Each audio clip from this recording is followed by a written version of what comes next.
Welcome back. The 2026 to 2027 Volvo XC90 is one of those cars that doesn't try to reinvent itself every few years, and that's both its biggest strength and the reason it occasionally feels like it's playing catch-up. Volvo has clearly decided that the XC90 formula still works, so instead of tearing it down and starting over, they've refined it. Quietly, carefully, almost stubbornly, and honestly, that approach makes more sense the longer you spend thinking about what this car is supposed to be. What strikes me first is how consistent the XC90 feels in its identity. It still leans heavily into that Scandinavian minimalism.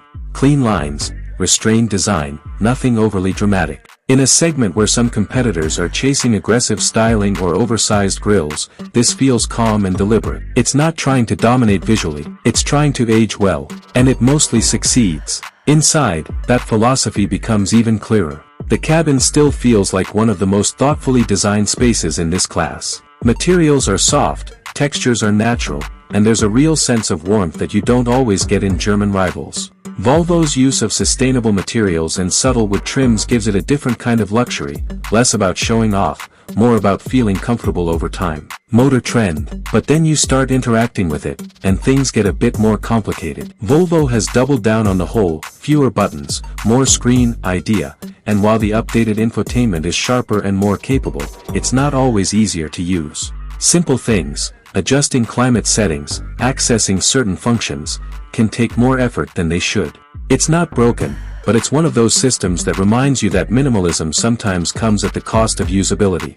That's probably the weak point right there. Not a deal breaker, but something you notice daily. Under the hood, or more accurately, across the lineup, the XC90 sticks with its familiar strategy, a 2.0-liter four-cylinder engine in various forms, from mild hybrid to plug-in hybrid. On paper, it might seem underwhelming compared to competitors still offering six-cylinder engines, but in practice, it holds up better than you'd expect. Cars.com. The B6 mild hybrid setup, with around 295 horsepower, feels adequate rather than exciting. It gets the job done smoothly, without much drama. The plug-in hybrid T8, though, is where things get interesting. With around 455 horsepower and a 0 to 60 time close to 5 seconds, it's genuinely quick for something this size. Cars.com. But speed isn't really the point here. Driving the XC90, or even just understanding how it behaves, it's clear that Volvo prioritizes comfort over engagement. The ride is composed, the cabin is quiet, and everything feels stable and predictable. It doesn't encourage you to push it, and it doesn't pretend to be sporty. Compared to something like a BMW X5, it's less engaging, but also less demanding. Motor trend. That's a deliberate choice. And for a lot of buyers, especially families, that's exactly what they want. The XC90 is easy to live with. It doesn't tire you out. It doesn't constantly ask for attention. It just gets on with things in a very calm, very controlled way. Space is another area where it mostly delivers, but not perfectly. The first and second rows are genuinely comfortable, with plenty of room and excellent visibility. The third row, though, is still a compromise. It works for kids, maybe shorter adults on short trips, but it's not something you'd want to rely on regularly. Car and driver. That's been true for years, and Volvo hasn't really fixed it. If there's one strong point that defines this car, it's refinement. Not just in ride quality, but in how everything comes together. The noise insulation, the seat comfort, the overall sense of calm.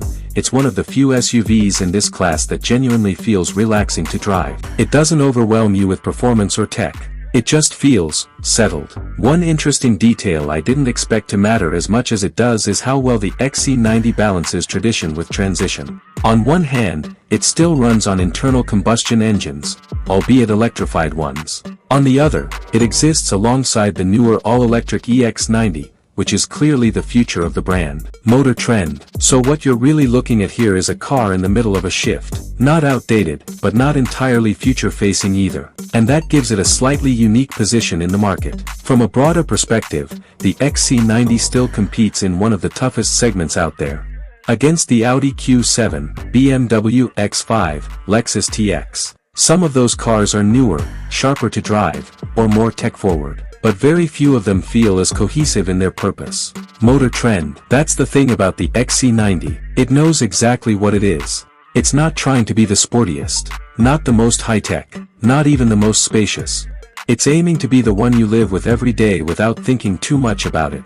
and there's something quietly impressive about that. It may not excite you in the way some rivals do, but over time, it's the kind of car that starts to make more sense the longer you have it around.